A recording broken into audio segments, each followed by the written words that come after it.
Денес министерката за труд и социјална политика Јованка Тренчевска го презентираше новиот проект Втора шанса со кој се овозможува доквалификување и дообразување на невработените лица.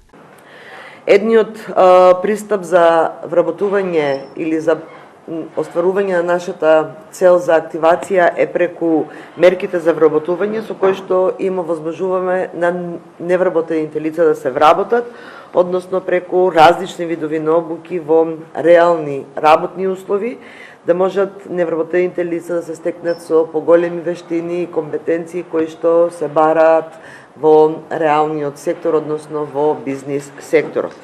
Како основна цел на проектот е намалување на невработеноста во државата и за тоа се предвидени две компоненти. Првата компонента се однесува на услугите за вработување во чии рамки се спроведува програмата за советување и мотивација за полесно инклузија на ранливите категории на лица на пазарот на трудот.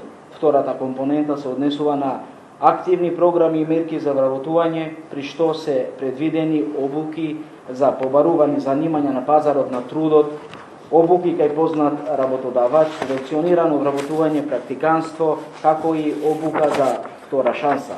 Со проектот ќе бидат опфатени 200 лица, а денес се подпишани 8 договори кои ги опфаќаат општина Центар, Газибаба, Берово, Пехчево, Виница, Делчево, Кочани и Шутово Ризари.